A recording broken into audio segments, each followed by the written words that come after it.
So what's up everyone, and welcome back to the channel. If you guys have been subscribed to us for a little bit of time now, you'll know that on our last cattle drive that we did when we were moving the cows out the pasture, there were two very important members of our herd missing, and that would be our llamas Elvis and Littlefoot, and it's for a very specific reason. We've had the llamas since December, and we've had them running with the cows this whole time, and it's been great. It's been great. No complaints about them whatsoever. They're really smart. They're really, they're just really good llamas. But you see, with the spring flush hitting, I had to make a very difficult decision. Don't worry, they're still here. They're still here. They're just in our corrals, okay? Hope you can hear me. Okay, you're upset. I know. You wanna go out with your friends. You do. I know, bud. It's okay. It's okay. But I was saying, with the spring flush hitting, what happens is this grass that's growing up that you can see all the green out there, it's very low in magnesium. So when the cows are eating it, and this is why I had to put them back on hay for a little bit, they're just not getting all the nutrients that they need. That's why a couple of them, one or two of them, started to get a little bit thin, and it just got me doing some research, and everything that I've read, everything that I've heard, they need a magnesium supplement. And do they need it? It'd be better for them to have. If they didn't get it, they could be in a little bit of trouble. But I think they'd be okay. I just wanted to put the cows in the best position possible to succeed and thrive. And that means that they had to go on a magnesium supplement. Now, but the problem is that the minerals that I have, or that I have access to, aren't the ABC type minerals to where they can go just get magnesium, they can go get selenium, they can go get salt, they can go get, copper, whatever, okay? It's all mixed into one, and I could go get the ABC minerals, but that just costs an arm and a leg, and it only makes sense if you're really small, because you have maybe 2-3 cows that that you're raising for yourself, and you only have to get the smaller bags, and the shipping on that's not too bad. Or if you're really big, then you order in bulk, and the shipping on that drops down a lot, so then it makes sense for you to order it.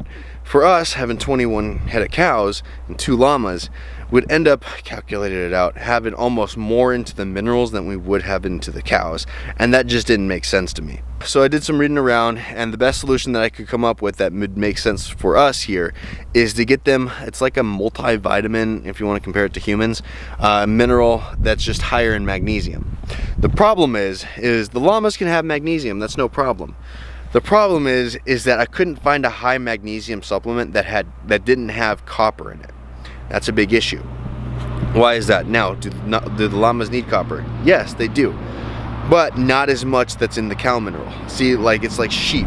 You can't give sheep cow mineral because it's too high in copper. You can't give sheep goat mineral too high in copper. They're same. They have the same, copper. They can get copper toxicity if they ingest too much copper. That can kill them. So I had to make a difficult decision. Do I just let the cows do their thing and take a risk on that, or do I move the llamas out? I move the llamas out. Why? Because it puts the llamas in the best position and put the cows in the best position. So what are the solutions for me to put them back together? Well, one, what I could do is I can get on that ABC mineral program to where there's like 15 or 16 different minerals, and they can go choose what they need at the time. And it's not just say they need selenium, say the llamas need selenium, they go eat that mineral that's mixed in with everything.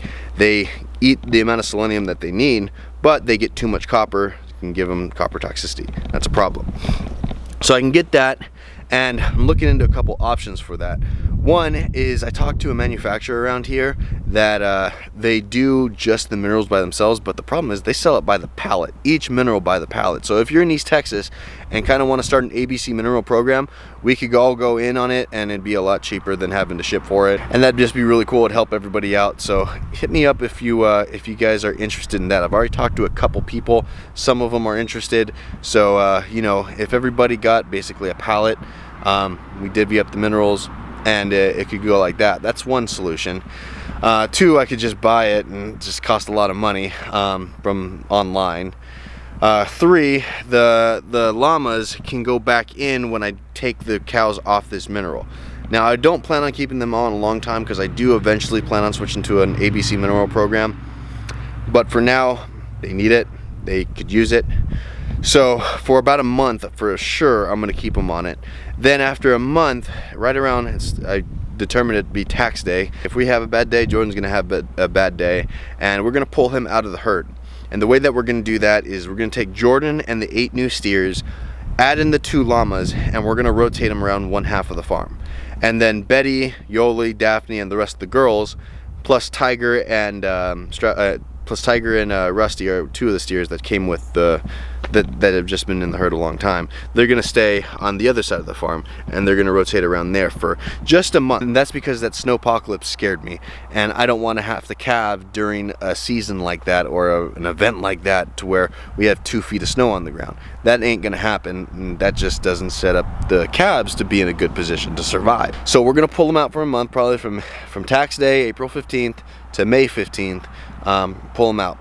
After that, then we'll put them all back together. They should be off the mineral, and then we're back to having one big herd of, you know, llamas and cows and steers and heifers and whatever, okay? So then it'll make it a lot easier. But until now, the llamas, they're just gonna have to be by themselves. And they're fine. As long as they have a buddy, they're fine. They don't, you know, ideally we'd have 3. 3 is always the magic number when it comes to camelids. Yeah, I said it, big word, right? Huh, bud? I know, these guys are upset. They are upset. And I feel bad because they grew up around cows. But now they have to be by themselves for a little while. It's gonna be about a month that they're gonna have to be by themselves. So I'm gonna rotate them out around here, and you know, it's going to be a much smaller rotation because the llamas, they don't really eat much at all. I mean, they still eat. Don't get me wrong, because people are in there. I said one time that the llamas don't eat, and people are over there saying, "Oh, you're telling people that you don't have to feed the llamas. They can just buy llamas. You don't have to feed them." Okay, come on, guys. You know, let's all be smart here. They have to eat. They just don't eat very much at all. They eat, on percentage-wise, the lowest percentage of their body weight per day than like just about any animal that I know. It's like 1.7, 1.8%. So that being said, I'm gonna rotate them around. I'm gonna give them just real small paddocks. We'll see where we end up, but this is how we're gonna do it today. They've had the corrals now for a couple days. They've gotten used to kind of being by themselves, but now it's time for them to move out to pasture, and I'll show you where we're moving them. So here they are in the corrals. They're just coming right here.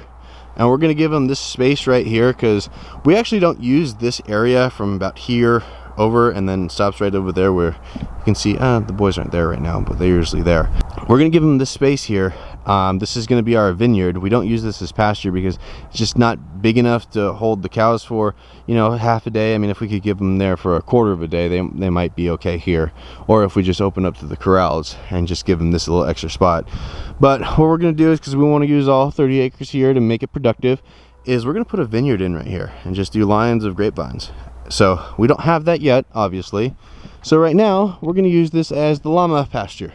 So we're just giving this little section to where you see the electric fence post right there. They won't cross that, it's not even on. And then they come to here. So we'll give them this we'll watch it probably 2, maybe 3 days, because like I said, they don't eat much. This will be enough for them. I'm gonna leave the gate open to the corrals so they can go back for their water. That way I don't have to bust out our other water trough right now. But this is good pasture here for them. They'll be fine here. And then what we'll do is I'll bust out the water trough, and then we'll move them to between probably here and the fence post for a day or 2, and then just keep going like that. And then I'm even almost thinking about putting them in the yard. I don't know if you know, if they get out for whatever reason. We don't have a gate at the front. We have a cattle guard. I don't know if that'll hold them, but it'd be almost cool to put them in the yard. But I don't know. We'll see. This should last them. What? This is 2 or 3 days. Another two days. You know, this gives them about a week right here, believe it or not. Like I said, they really don't eat much. So I'll probably put them here. Then I might move them into, you know, I don't know if I'll move them into the yard. Kind of risky, but it'd be kind of cool. Because, you know, that's eventually where we're going to put our garden. There's nothing better to fertilize than llama manure because it's ready to go. It's like rabbit. It's like ready to go right as soon as it comes out their butt. So we might do that, or we might put them over here into one of the paddocks that the cows go in and just kind of fly them around there. We don't have to worry about the cows and llamas crossing parasites at all because they don't. There's only one that'll cross. There's only one that'll cross, and this is why all the llama people, all the alpaca people say, oh, you can't keep them together, you can't keep them together. You can keep them together as long as you keep them moving. As long as you keep them moving, you're fine. Why? Because the parasite cycle doesn't start till day 12, and we'll manage around that. But you know, if we put the cows there, they're fine. It's actually, the cows can't get what the llamas have, the llamas can get what the cows have. So we'll probably move the llamas out and then have the cows catch up to them. So that's the way we'll do that. And it'll just be, you know, just for a couple days. It'll just be for about a month. They're not happy about it at all. Then we'll put them in with the steers and Jordan, and then after another month we'll put them all back together. So they probably won't see the girls. They won't see the girls, girl cows, girl heifers, whatever you want to call them, for almost 2 months. So they'll get reacquainted. By then we might have some alpacas. By then we might, you know, be able to add to this little, I think it's called a herd for llamas and alpacas. I'm pretty sure it's called a herd. Okay, found out something funny yesterday, by the way. You're gonna laugh at this. Do you know what it's called when an alpaca gives birth?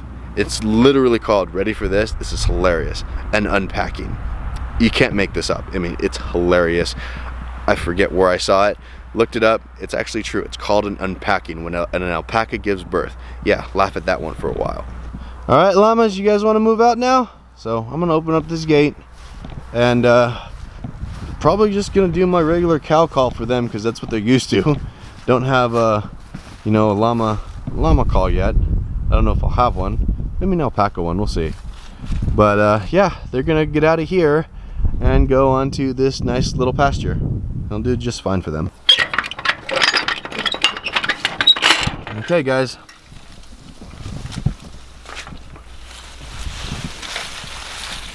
There you go. Have at it. Come on, guys. Hey, cows. Come on, cows. Come on. Come on, cows. Come on, cows. Come on. Come on, cows. Come on, cows. Come on. Come on, cows. Hey, it works. Come on, cows. Come on. Come on, cows. Go around. Come on, dude. This way. Come on, cows. Come on. There we go, Littlefoot. You got it figured out. Come on, cows. Yeah, I know I'm calling them cows, but they get it. Come on, cows. Come on. Come on, cows. Come on, cows. Come on. Come on, cows. Eat this. Okay, there's a lot of green stuff here for you. You'll love this. Come on, cows. Come on. He missed it. He'll figure it out. He's pretty smart. Come on, cows. Come on, cows. Come on. Come on, cows. Come on. Come on. I just talked about how smart you are. Come on. Come on. Come on, dude. Come on. Come out here. Walk over here. It's so funny. You just kind of get the hang of herding animals. And look at that. Ta-da. There you go, dude. Okay. You happy? You guys get this little pasture here, okay? This will be more than enough for you guys for a few days, actually. And then we'll just rotate them around. Because that's what we do here. We move. The llamas are going to move. Now, maybe not every day, but they're going to move a lot of days. Just, you know, keep it easy, keep it simple. And there's going to be Pepper there barking at them. But, yeah. Cool little llama paddock. Never done that before. These guys will be fine. Wire's not even on. They won't touch it. They are so good about that. They're so good about that. So we'll see how long it might last. You know, might be one day, and this might be all completely done. So we'll just keep it kind of fluid. But I think this will last them a couple days, because, like I said, they don't eat too much. And they'll be happy. They'll get used to it. They'll get the hang of it. And in a month, we'll reunite them with Jordan and the steers. And then another month, we'll put the whole herd back together. So that's why the llamas and the cows have to say goodbye for a little while. Some of them a month, some of them 2 months. Keep it really fluid, and yeah, they're all good. They ain't going anywhere. Don't worry. When they're here to stay for a long time. And they're just so easy. They really are really cool animals. So easy. Look at this. Wire's not even on. Watch. See? And they'll stay in. So with that, hit that subscribe button down below, ring the notification bell. That way you get notified when we put up new videos. Hit the like button for the YouTube algorithm, because it really does help boost us up and, you know, put us more in, you know, YouTube search kind of thing. And then drop a comment if you like, all right? Until next time, see ya.